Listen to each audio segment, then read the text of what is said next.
Good morning. Morning. Now, before we get into the sermon, I'm sure a lot of us are aware, but maybe not all of us are aware, that yesterday someone tried to shoot Donald Trump. To our American viewers and to everyone here, let's pray for the safety of those we love living in the States, that, nothing like horrible like civil war or whatever breaks out because of something like this, and that democracy prevails, okay? So let's just keep our brothers and sisters in the States in our minds and in our hearts and in our prayers. Now, reading the paper, a man stumbles across an ad that catches him off guard. Cruise for $19.95. All right, sure, that sounds great. But being skeptical, he decided to call the toll-free number and just see. Now, sure enough, the lady on the other end assures him this is legitimate. He walks into their travel agency, reaches into his pocket, and grabs his wallet, pulls out $19.95, and slaps it down on the counter, and says, "I will take you up on your cruise." "Wonderful," she says. She takes the money, reaches under the counter, pulls out a hammer, and knocks him on the head.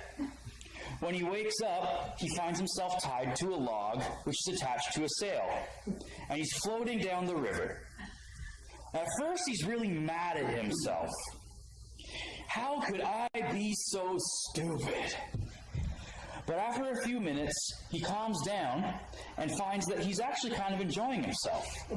There's a cool breeze, the waves are gentle, and then he looks over and he sees another log and sail floating just to his right. Another guy strapped to a log. Soon they find themselves floating side by side. "Hey," he calls to his new traveling companion, "do you know if they have refreshments on this cruise?" The other guy looks over and says, "Well, they didn't last year." Many Christians have discovered that it's possible to be a Christian for year after year and basically stay the same, making the same poor decisions over and over. Now, how is that possible? While you think about that, I have another question for you. Sand or rock? It's very possible to hear the teachings of Jesus and not put them into practice. When we only hear and don't obey Jesus' teachings, we find ourselves cycling through the same bad decisions and experiencing spiritual stagnancy for years. And we find that our churches produce church attenders, but not necessarily disciples of Jesus. Now, in the parable of the two foundations, Jesus explains the difference between just hearing his teachings and actually building our lives upon them. Matthew 7:24 through 27 is the parable of the wise and the foolish man. It reads, "Therefore, everyone who hears these words of mine and puts them into practice is like a wise man who built his house on the rock. The rain came down, the streams rose, and the winds blew and beat against that house. Yet it did not fall, because it had its foundation on the rock. But everyone who hears the words of mine and does not put them into practice is like a foolish man who built his house on sand. The rain came down, the streams rose, the winds blew and beat against the house, and it fell with a great crash." So here's some observations about this parable. The man who built his house on the rock and the man who built his house on the sand both heard the words of Jesus. Just hearing the words of Jesus, for example, just coming to church and listening to the words of Jesus, is a start, but it's not the point. Both men get hit with pounding rain, rising streams, and these hurricane-like winds. Both lives get pummeled by stuff. That's how life goes for everybody. But in the end, only those who listened to Jesus' teachings and obeyed them is left standing at the end. In the parallel parable in Luke 6:46 through 49, it's not about the location, rock versus sand, as much as whether somebody really digs down deep enough to hit a rock foundation or not. Both are interested in Jesus, but only one digs the foundation deep enough to where he hits rock. Jesus is essentially placing an equal sign between living a life that doesn't get destroyed and following his teachings. That is a ton of authority he is claiming. And I have another question for you to consider. How should we feel about Jesus' teachings? I believe strongly that when we hear Jesus' teachings, we should feel similarly to the crowds right after listening to the Sermon on the Mount. We read in Matthew 7:28 through 29, the crowds were amazed at his teaching because he taught as one who had authority. We also should feel amazed by hearing the teachings of Jesus. Amazed at what, you might ask? We should also feel amazed at Jesus' authoritativeness, the authority that he gives himself. The crowd that heard Jesus' Sermon on the Mount must have thought, who does this man think he is? The answer is, of course, that he thinks he's God. And it's actually one of the main reasons he's going to be crucified later. It's because he claims he's God. He knows who he is. And people don't want to accept that. Now, if we Christians are who we say we are, we will believe Jesus and follow, put into practice his teachings. I think we'll feel amazement when we hear them. So, sand or rock? A life that crumbles or a life that stands? A church that produces attenders or a church that produces serious disciples of Jesus? As the world, in so many ways, seems to be crumbling around us, we need to seriously get back to actually following Jesus and discipling other people in how to follow Jesus.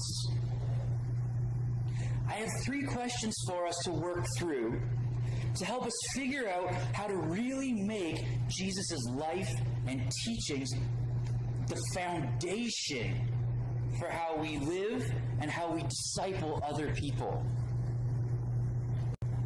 What is the world looking for? What does the world get instead? And what do we need to do about it? So first, what is the world looking for? In the book Mirage by Daniel McCoy, a professor at Ozark Christian College, he tells the following story. When I was in junior high, I was told to write a descriptive essay with lots of colorful descriptions. I giggled wickedly as I planned out the story. It would read like a happy children's story, but end with a dark twist. I decided to write about Tommy and Billy jumping in their pile of autumn leaves.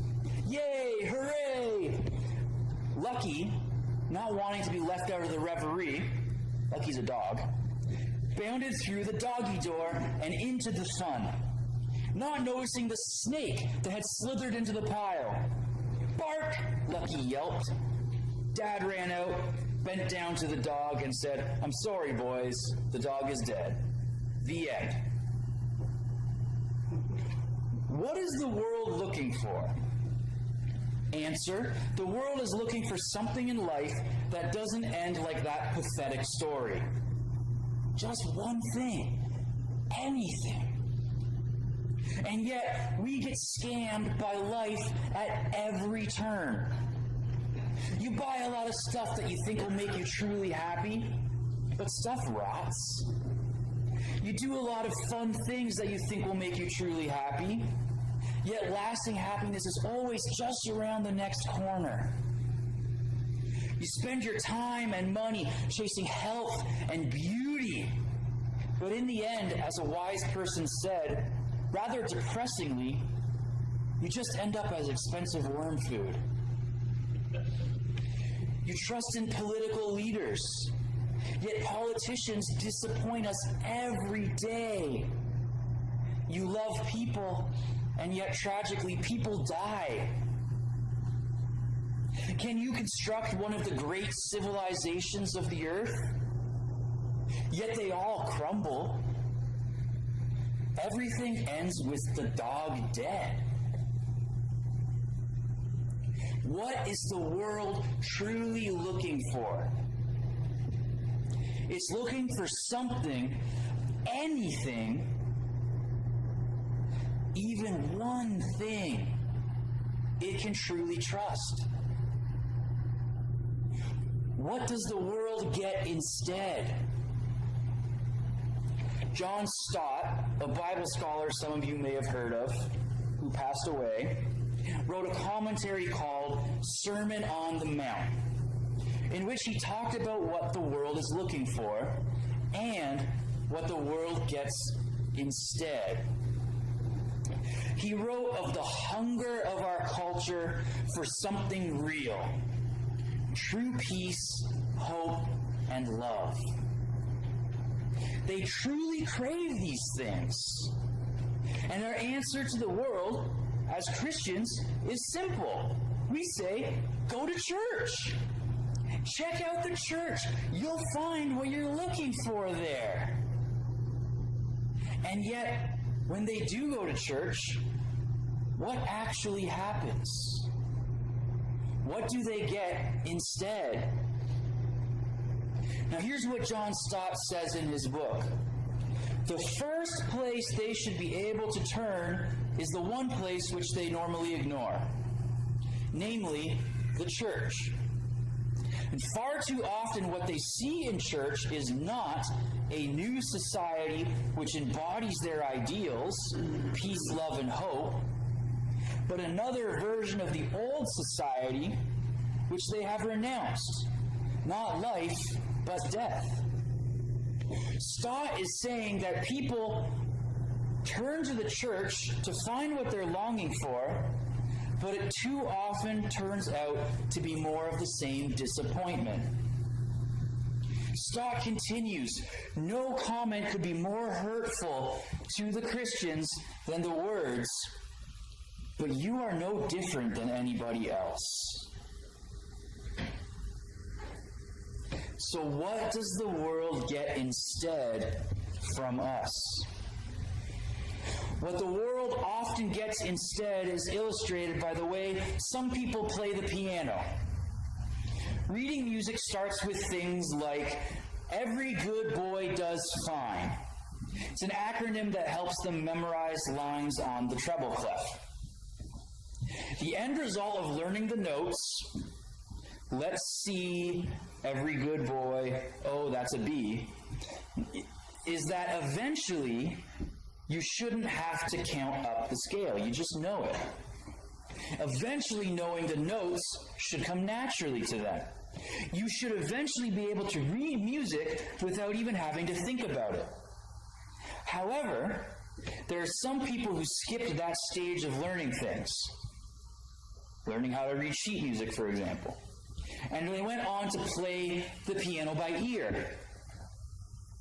They play what comes naturally, but bypass the more laborious and fruitful pathway of learning how to read music, and still sound pretty by playing by ear, yet they're still probably going to be limited in what they can actually play. When it comes to living the Christian life, it is easy to try and do what comes naturally, to play it by ear. Yet the Bible includes plenty of habits for us to practice if we really want to learn the real thing. Lots of new habits to practice and old habits to unlearn. Here are some examples of Bible teaching. The Bible teaching us how to live the real thing.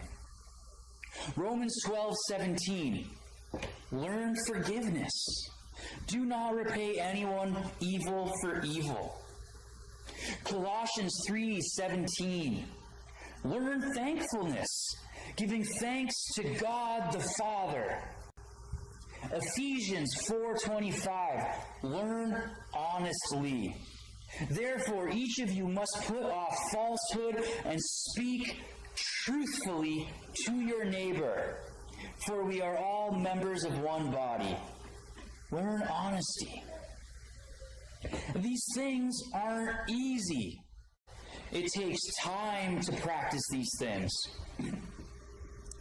It takes rethinking, relearning, and retraining.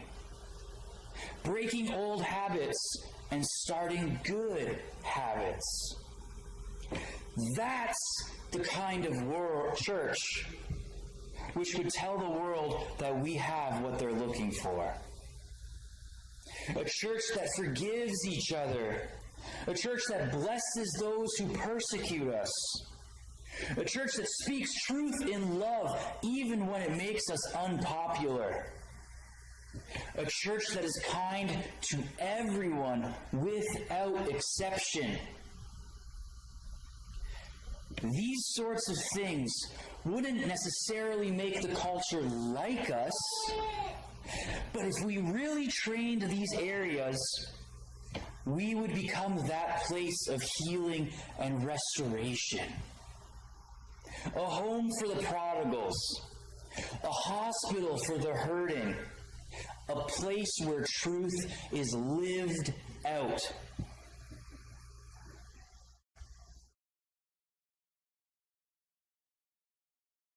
The culture would at least get the hunch that what they're missing is something that we've got. Instead, tragically, the world often sees instead a church that skips the training to become like Jesus and jumps to doing whatever comes naturally or easily. Now, doing what comes naturally might sound good to us, but compared to what it could be, compared to what's written in the Bible, compared to what the world is really looking for, it's extraordinarily limited. So the last question, what do we need to do about it? Let's review for a second. What is the world looking for? Something, anything they can truly trust. What does the world get instead? Instead of really training to learn the way of Jesus, many Christians just do whatever comes naturally as long as it sounds okay to them. And they look no different than the world. They don't offer something that people can trust. So what do we need to do about this problem? We've got to learn to live like Jesus. And yet, even though many of us have heard sermon after sermon telling us how to live like Jesus, it's no guarantee that we actually will live like Jesus. I mean, many of us have known, the 2 greatest commandments, the golden rule, the Beatitudes, and so on for a long time. But just knowing these truths doesn't automatically translate into living like Jesus. Our problem might have everything to do with who we think is the smartest person in the world. Who are the smartest, most intelligent people you have ever heard of? Who comes to mind? Einstein, Edison, Aristotle, Newton, Hawking. That's our problem. You see, we all think that Jesus is really good. He has amazing morals, compassion, love. But we don't typically put Jesus in the category, let alone at the top, of people who are incredibly smart. And we should. So unfortunately, we end up reading what Jesus said about how to live, and we say to ourselves, nice thoughts, impressive morals, but I don't think that's how we're really supposed to live. I mean, that doesn't really work out in the world today, does it? The philosopher Dallas Willard, in his book on the Sermon on the Mount, called The Divine Conspiracy, writes, and we can seriously imagine that Jesus could, and can we seriously imagine that Jesus could be Lord if he were not smart? If he were divine, would he be dumb? Or uninformed? Once you stop to think about it, how could he be what we take him to be in all other respects and not be the best informed, most intelligent person of all? The smartest person who ever lived. Often we hear Jesus' teachings on how to live, and we really do think to ourselves that we know better how to live our lives. It might not even be conscious, but that's what our actions say we believe. And that's our problem. We have got to truly start making Jesus' life and teachings the foundation for how we live and how we disciple people, how we train other people. Matthew 5:27-28. Jesus knows better than we do how devastating adultery is. He says, anyone who looks at a woman lustfully has already committed adultery with her in his heart. Matthew 5:43-44. Jesus shows he knows better than we do how ugly favoritism is. You have heard that it was said, love your neighbor and hate your enemy. But I tell you, love your enemies and pray for those who persecute you. Matthew 6:1. Jesus shows he knows better than we do how easy it is for religious people to get prideful. Be careful not to practice your righteousness in front of others to be seen by them. If you do, you will have no reward from your Father in heaven. Matthew 6:19-20.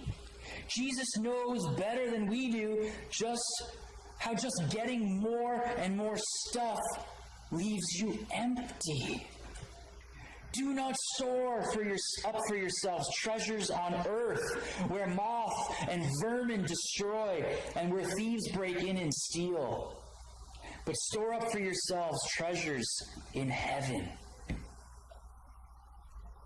Matthew 6:15. Jesus knows better than we do just how close-hearted and unforgiving heart is.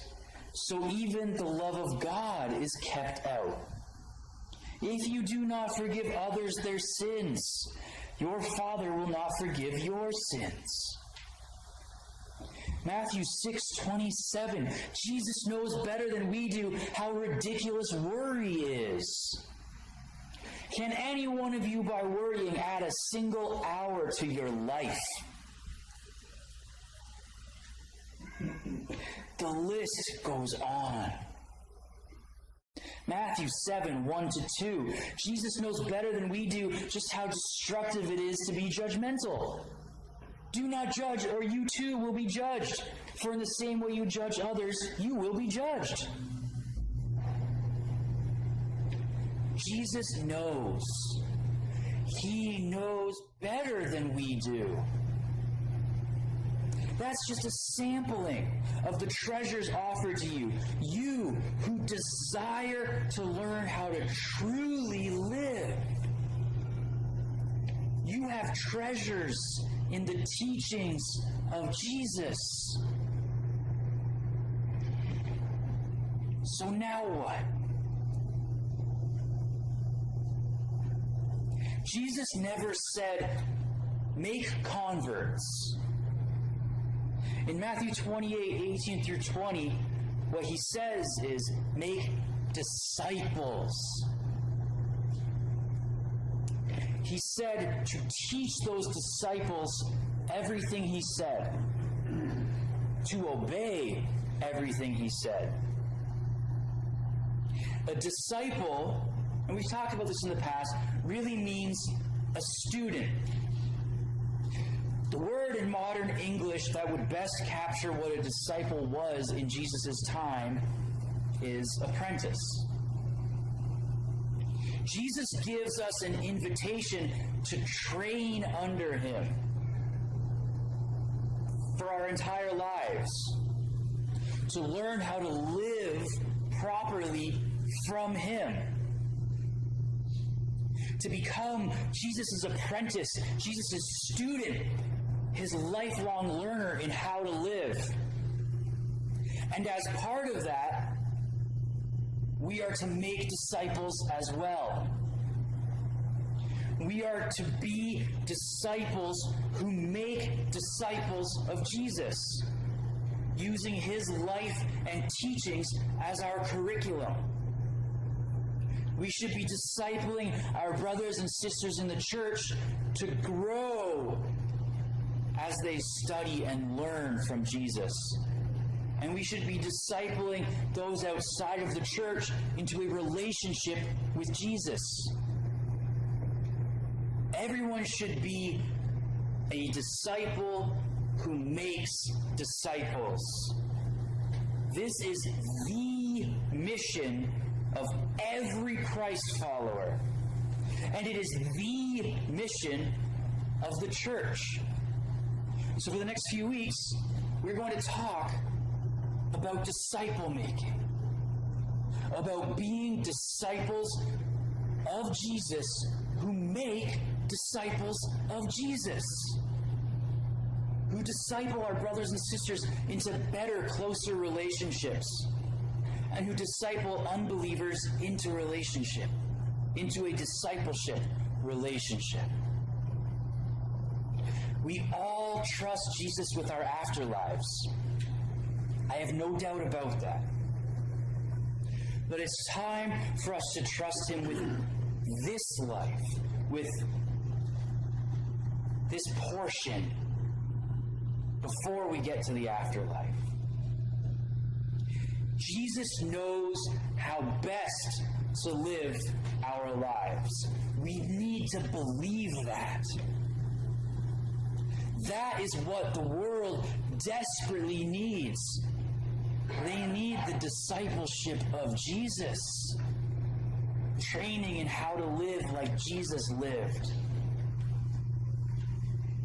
So, are we going to hear Jesus' teachings and think those sound nice, those sound good, and do nothing about it? Or are we going to hear his teachings and obey? Put them into practice. Be true disciples and seek to create discipling relationships with others. Sand or rock?